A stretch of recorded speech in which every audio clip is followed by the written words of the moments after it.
सुआमा तन मन से विवाह की तैयारियां करने लगी। भोर से संध्या तक विवाह के ही धंधों में उलझी रहती। सुशीला चेरी की भांति उसकी आज्ञा का पालन किया करती। मुंशी संजीव लाल प्रातः काल से सांझ तक हाट की धूल छानते रहते और वृजरानी, जिसके लिए यह सब तैयारियां हो रही थी, अपने कमरे में बैठी हुई रात दिन रोया करती। किसी को इतना अवकाश न था कि क्षण भर के लिए उसका मन बहलाए। यहाँ तक कि प्रताप भी अब उसे निठुर जान पड़ता था। प्रताप का मन भी इन दिनों बहुत ही मलिन हो गया था। सवेरे का निकला हुआ सांझ को घर आता और अपनी मुंडेर पर चुपचाप जा बैठता। वृजरानी के घर जाने की तो उसने शपथ सी कर ली थी, वरन जब कभी वह आती हुई दिखाई देती तो चुपके से सरक जाता। यदि कहने सुनने से बैठता भी तो इस भांति मुंह फेर लेता और रुखाई का व्यवहार करता कि वृजरानी रोने लगती और सुआमा से कहती, चाची लल्लू मुझसे रूठे हैं, मैं बुलाती हूँ तो नहीं बोलते, तुम चलकर मना दो। यह कहकर वह मचल जाती और सुआमा का आंचल पकड़कर खींचती हुई प्रताप के घर लाती, परंतु प्रताप दोनों को देखते ही निकल भागता। वृजरानी द्वार तक यह कहती हुई आती कि लल्लू तनिक सुन लो, तुम्हें हमारी शपथ। पर जब वह न सुनता और न मुंह फेर कर देखता तो बेचारी लड़की पृथ्वी पर बैठ जाती और भली भांति फूट फूट कर रोती और कहती, यह मुझसे क्यों रूठे हुए हैं, मैंने तो इन्हें कभी कुछ नहीं कहा। सुआमा उसे छाती से लगा लेती और समझाती, बेटा जाने दो, लल्लू पागल हो गया है, उसे अपने पुत्र की निठुरता का भेद कुछ कुछ ज्ञात हो चला था। निदान विवाह को केवल 5 दिन रह गए। नातेदार और संबंधी लोग दूर तथा समीप से आने लगे। आंगन में सुंदर मंडप छा गया, हाथ में कंगन बंध गए। यह कच्चे धागे का कंगन पवित्र धर्म की हथकड़ी है जो कभी हाथ से न निकलेगी, और मंडप उस प्रेम और कृपा की छाया और स्मारक है जो जीवन पर्यंत सिर से न उठेगी। आज संध्या को सुआमा, सुशील, महाराजी ने सबकी सब मिलकर देवी की पूजा करने को गई। महरियां अपने धंधों में लगी हुई थी। वृजरानी व्याकुल होकर अपने घर में से निकली और प्रताप के घर आ पहुंची। चतुर्दिक सन्नाटा छाया हुआ था।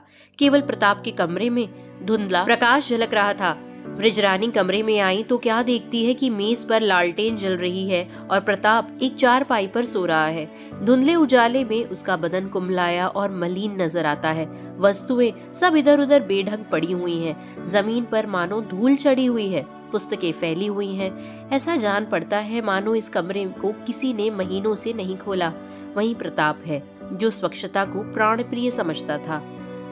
वृजरानी ने चाहा उसे जगा दूं, पर कुछ सोचकर भूमि से पुस्तकें उठा उठाकर अलमारी में रखने लगी।